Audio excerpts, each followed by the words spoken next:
Yes guys, welcome back to another video. Welcome to the George Benson Football Channel. It is tier list time again. It's only tier list time today to talk about strikers and attackers. We're going to rank 20 or 21 potential attackers that Chelsea might be forced to sign if we sanction the sale of Armando Broja to West Ham United. To update you on the news, West Ham have made an offer. They've made a bid. Personal terms are agreed. Chelsea are open to the sale. The player wants the move because he wants guaranteed first-team football. West Ham need a striker. They're a top-tier Premier League club challenging for European football. It makes sense. Am I happy with it? No. But what we're going to go through today is ideal purchases.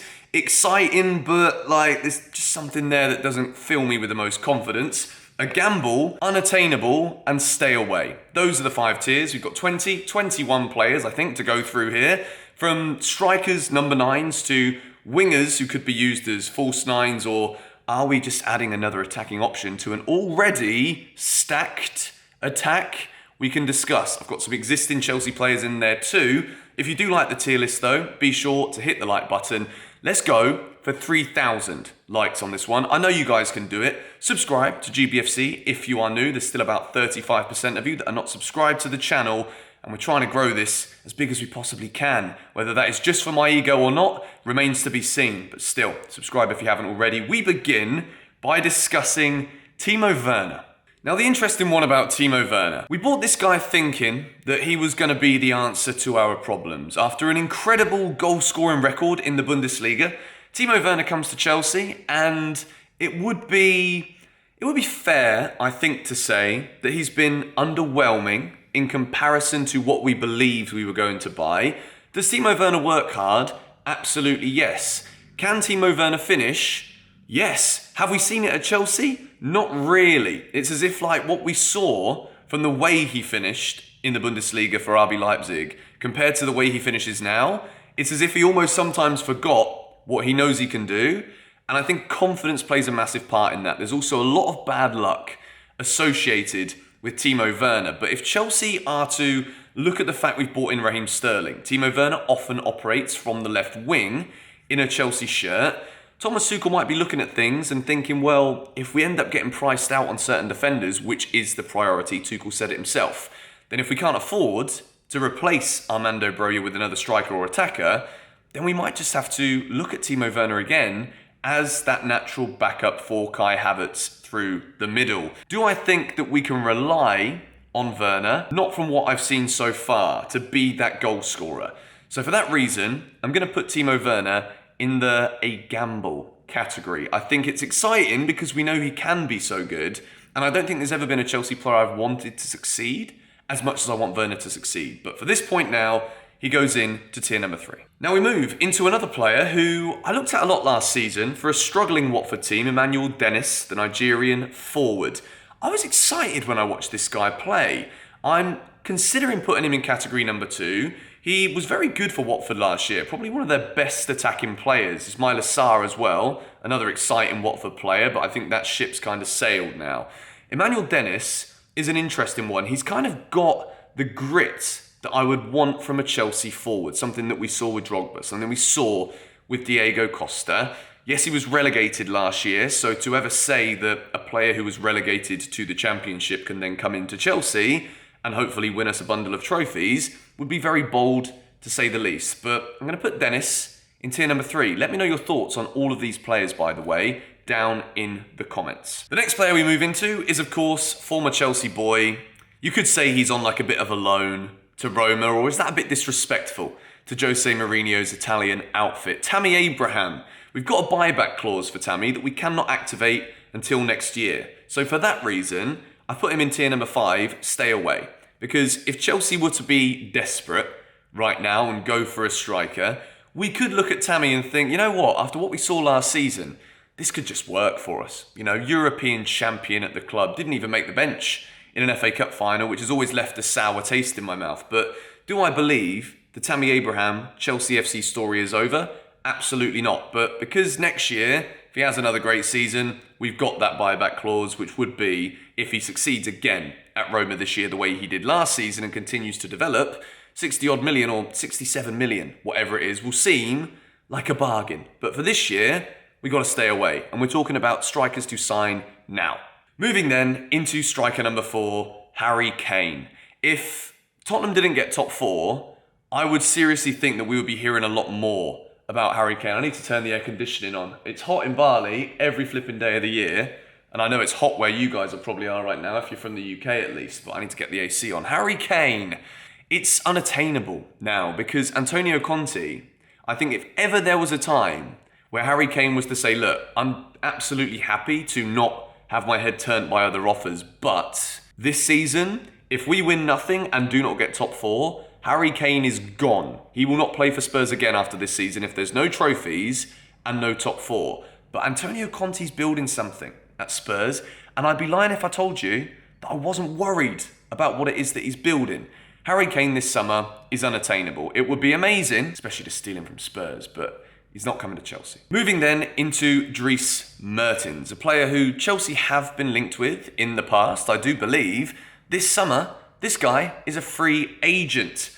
Formerly of Napoli, we've already bought in Kalidou Koulibaly. We'd have Koulibaly, Jorginho, and Mertens. It's basically like the Napoli of old. I think Mertens is past it now. Yes, if we're looking to invest in other areas across the field, then we might be persuaded by the fact that he's a free agent, but I don't think Mertens to Chelsea is going to happen. I'm going to say stay away. We move into Victor Osimhen.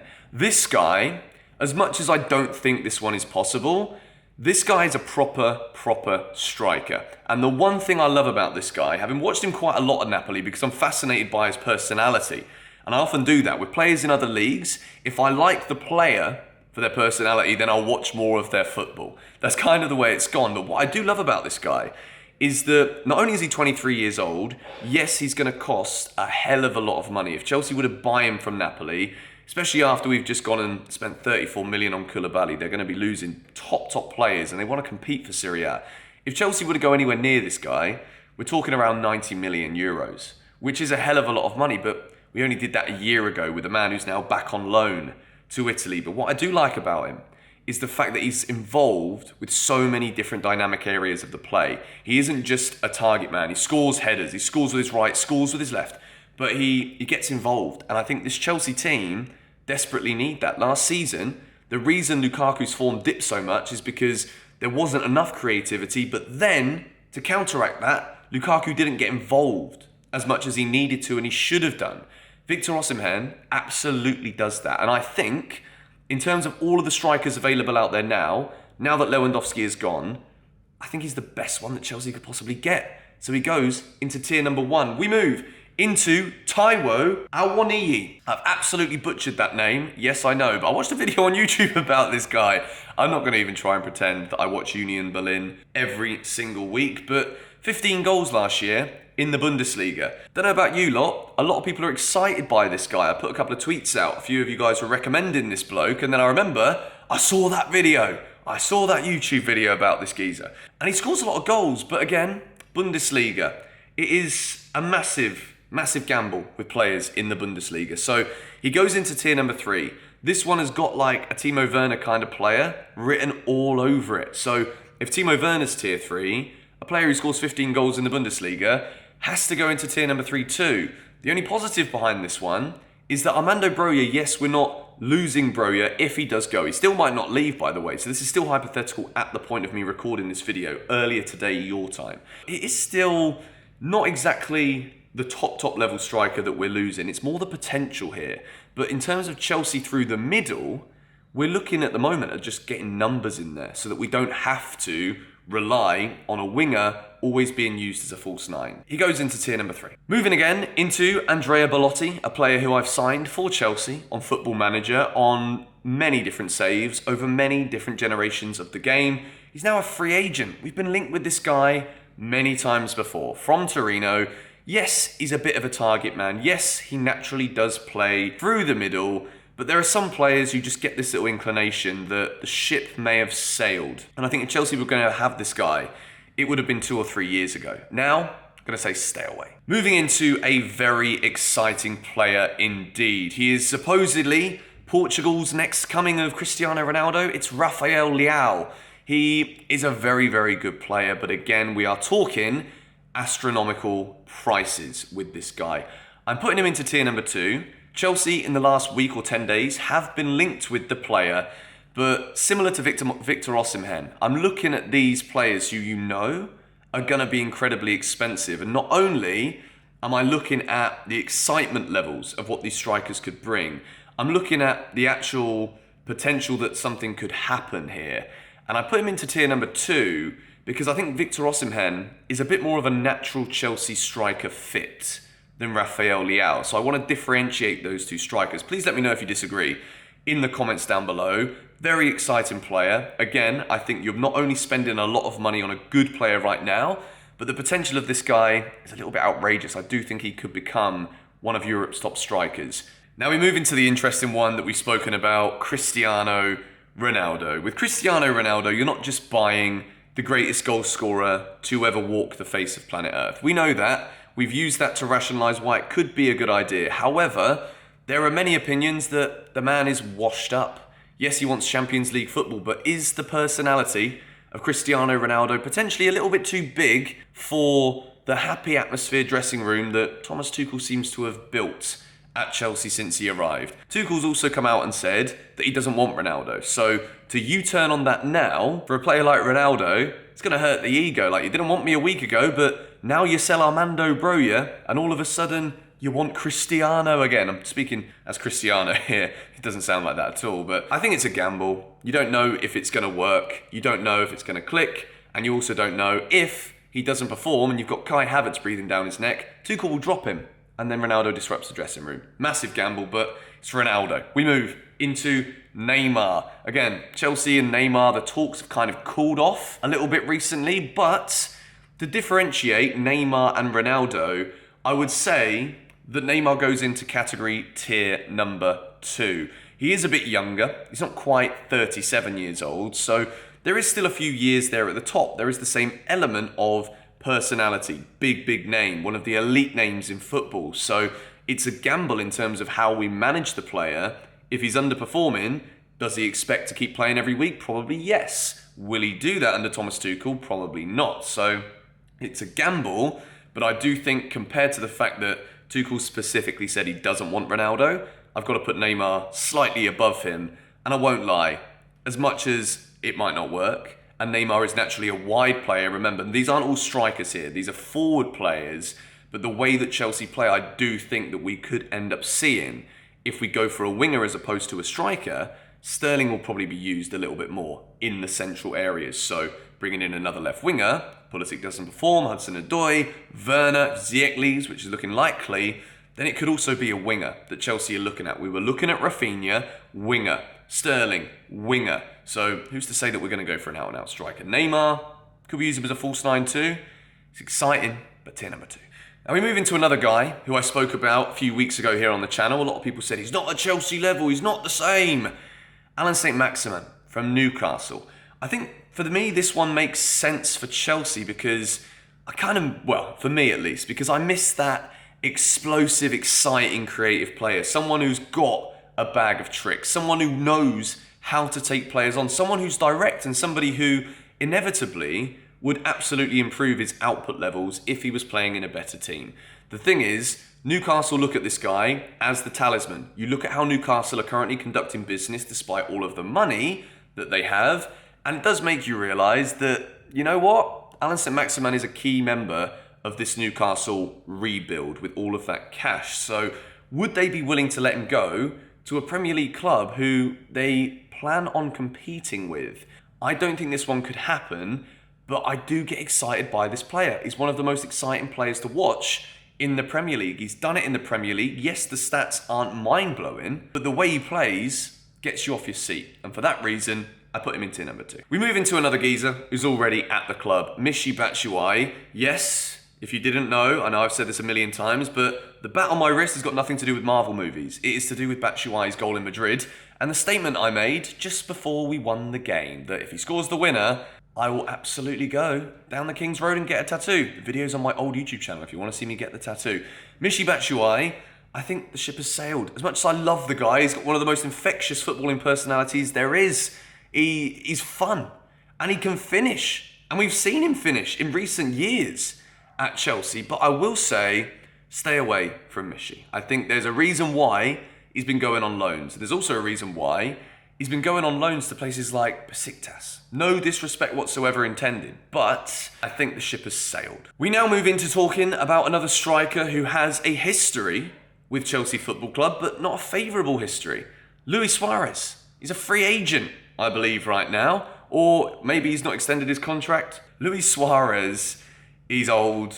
He's past it. There were rumours that he was going to go to Aston Villa to be reunited with Gerrard and Coutinho. And I think that's the kind of narrative at the moment that would suit a player like Luis Suarez at this stage of his career. Stay away from this guy. Brilliant striker, mind. We then move into another interesting one, and that is Brentford's Ivan Toney. At the moment, he's being heavily linked to Manchester United, who, if Cristiano Ronaldo leaves, Erik ten Hag has said he's not going to leave and he's part of his plans, but if he does, Man United will be straight in for this guy, in my opinion. I think Ivan Toney, again, is a Chelsea build striker. Chelsea build in the sense of the kind of strikers that have been so successful for us in the past 15 years have been players a bit like Ivan Toney. He's a very, very good player, did very well at Brentford. I'd say that he was maybe not as good as I thought he was going to be in the Premier League last season, but that's actually testament to Brentford as a team, Thomas Frank as a manager, because I think they didn't rely on him necessarily as much as I thought they would. To take nothing away from the individual though, I think he's a very good striker. And playing in a team that is significantly above the levels of Brentford, his output would go up again. I'm not saying he's an ideal replacement if we're looking to bring in a forward if Broja leaves. I put him in tier number 2. We then move into another exciting player, heavily linked with Manchester United. Doesn't look like they're going to sell to Manchester United this summer. Antony from Ajax, Brazilian, very, very exciting. Once again, instead of through the middle, operates down the wings. This would open the door to a Sterling deployed in the middle, alongside Havertz. Antony can play on the right, can also play on the left. He's a player that, once again, a lot of you guys recommended from my tweets when I spoke about who should we buy as an attacker. We were looking at Raphinha. If it wasn't for Raphinha's desire to go to Barcelona, what we need to remember here, with most of these players, a lot of them operate out wide. I don't necessarily think that Chelsea are looking for an out-and-out number 9. And I think the reason for that is we've seen failures from so many of our out-and-out strikers. So as a result of that, I think Tuchel's looking, thinking, well, if we go and throw massive sums of money on like a Victor Osimhen again, and he fails like Lukaku did, then Chelsea just have to stop buying strikers forever. And then why should we ever sell Broja in the first place if this is the way it's going to be? Antony though, very exciting player, but I still think it's a bit of a gamble. Yes, he's very exciting. For the cost that we'd have to spend because Ajax are losing players this summer, I think it would be too much of a gamble for what it would cost Chelsea Football Club. Moving into another interesting one, and now that Robert Lewandowski is signed for Barcelona, it opens the door for Memphis Depay, a player that a lot of you guys have recommended to me. Obviously, I know a lot about Depay from his time at LEON, Barcelona, and of course, that period of failure, I guess you could say, at Manchester United. But since he left United, he's done nothing but improve. Now, I kind of see resemblances here of Lukaku to Chelsea. You know, he does badly at Manchester United, or perceptionally bad, goes somewhere else, improves, and then comes to Chelsea.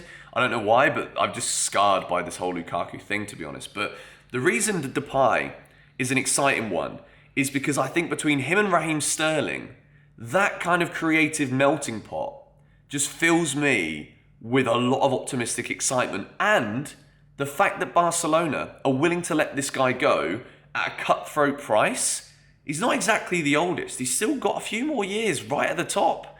And I do think that Memphis Depay could be a brilliant option for Chelsea Football Club. He's got that element of excitement. He's a good finisher. And I think in the right system, Memphis Depay could work wonders at Chelsea Football Club. I'm tempted to put him in tier number 1 because he's going to be available for around £14 million, which 1-4 that is. That is a bargain in this current market. All of the market values that you see on the screen are all taken from Transfermarkt, just to keep everything as equal and level playing as I possibly could. I would put him in tier number 2. Let me know about this one. A lot of you guys said we should be in for Memphis. Now, according to my list on my screen, we have got 4 more players left, and this is a tier number 1 player. And I don't think I'd have put this guy in tier number 1 if it wasn't for how the striker market is in world football right now. Jonathan David of Lille, we played against him last season, and I do think that this guy is a safe option. He's a safe option because he wouldn't be that expensive. He's a very good finisher, works very hard for the team, has good stats backing up all of these things I'm saying. And I think that he's still not very old, so I think you're buying a player where there is still potential. And I just think this one would work, and I think it's a Chelsea kind of signing. You know what I mean? I think this is one that could actually feasibly happen. So I'm putting him in tier number 1. I wouldn't say he's not at the same level as Victor Osimhen, but if we're talking about saving money and investing in other areas of the field, this one makes a lot of sense. So he goes into tier number 1. Moving into another tier number 1 player. It is Sassuolo's Gianluca Scamacca. Don't know if I've actually pronounced that correctly. He's Italian, so please butcher me in the comments if I've got this one wrong. This guy's a very exciting player. Again, I like the fire that this player plays with. And I think Chelsea, looking at this geezer, there are not many strikers that are currently available on the market. And you look at up-and-coming strikers, and you realise that a lot of these players now, we're talking about a new era of strikers in football. You know, we've been used to Messi, Ronaldo, Lewandowski, Benzema, Suarez, Aguero, he's now retired. So many of these strikers are now at a point where you don't really want to buy them because you're not actually getting much value in terms of duration of how these players can play for you for a long time. So there's a new generation of strikers coming out. And Gianluca Scamacca is one of those players who is considered to be one of Europe's up-and-comings. He's not exactly a teenager anymore. I think he's 23 years old already. And I think this guy is exciting. Once more, not going to pretend that I've watched a lot of this guy's football. I did a little deep dive into positional play and stats before I made this video. I'd be excited by this guy. I think he's got the fire. I think Chelsea need that. Moving in to Barcelona's Pierre-Emerick Aubameyang. Here's the thing with Aubameyang. Is he going to want to play second fiddle to Robert Lewandowski? I don't think he is. Is Aubameyang the kind of player to drop tools if he's not the number 1 guy? Probably yes. Kai Havertz, if he kicks things going, Aubameyang is not going to be first choice at Chelsea. So for that reason, Aubameyang, stay away. I think he could become available though if he says to Barcelona he wants to leave, but I don't think Chelsea should go anywhere near him. We had an opportunity, we didn't take it, he ended up at Barcelona. Maybe he will want to leave now, or maybe he wants to stay. Barcelona are going through a rebuild, but will he get paid? Probably not. And the final player in this tier list video is Bayer Leverkusen's Moussa Diaby. This player, once again, is an exciting player. Had a brilliant season last year at Bayer Leverkusen. Market value is around 60 million, often deployed out wide again, which is similar to a lot of players we've currently got on the Chelsea squad right now. I'm going to stick Moussa Diaby in box number 3, tier number 3, but I think this season, if he has another good season for Leverkusen, whether it's similar to last season or a bit more of an improvement, I think this guy is going to be wanted by almost all of Europe's top clubs. And I think we're going to be talking a serious fee for this guy's signature. So, as we've said throughout this video, strikers are a bit of a commodity now because of the way that the modern game is played. So, could Moussa Diaby be one of those players that Chelsea look at and say, well, we need one, so let's gamble on him? Would it be too expensive? Potentially, yes. But I do think he's a very exciting player. I put him in tier number 3. And of course, with all of these tier list videos, I don't always get the time to watch these guys week in, week out. A lot of the things I say sometimes are just simply based on the excitement of the player, based off of a few things I've seen or a couple of matches I've played. A lot more players I do know a lot more about. So I know that you might not think my knowledge of all of them is perfect and you might disagree. That is what the YouTube comment section is for. Please let me know what you think. Which strikers from this tier list do you think Chelsea should go for? I should say attackers, more so than strikers. But let me know the ones you like in the comments down below. Do you agree with the list? Subscribe to GBFC if you are new. Hit the like button if you enjoy the tier lists. Let's see what happens with Armando Broja. This could have just been like a pointless video. But yeah, I think he's probably going to leave. So we'll see. Come on, you Blues.